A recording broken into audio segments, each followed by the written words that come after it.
All right, let's look at some particulars now of the hip roof. So the first thing we're going to look at are some particulars about the Birdsmouth and the height above plate.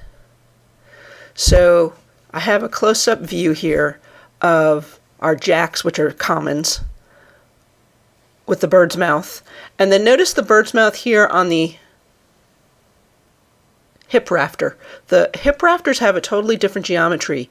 I talk about that more in another screencasts, but what I want to show you is the key thing here is that the height above plate, let me draw that in. So the height above plate here must be exactly the same as the height above plate here.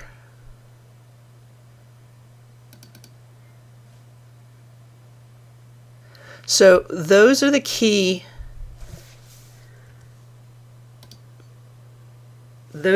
measurements. So you create your common rafters first and you measure this height above plate. And then when you're laying out the Birdsmouth for your hip, you use that same measurement, and that will determine how deep the Birdsmouth is. It's common for hips to be larger beams. Notice this is a 2x4 and this is a 2x6, so you can't just measure up from the bottom. That's not the important measurement. The important measurement is you want the same distance, the height above plate, because you need the hip and the commons all to be in the same plane. So again, the sequence is you lay out your Birdsmouth on a common rafter and just measure the height above plate and write that down. Some people will write that down right on their common rafter or in your notebook that you have with you or your notepad.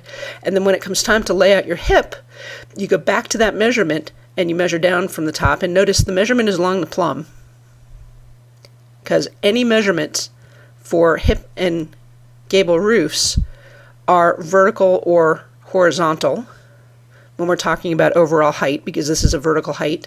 And you want to make sure that the height above plate is the same. So you actually have to lay out your common first in order to get the correct information to lay out the Birdsmouth on your hip.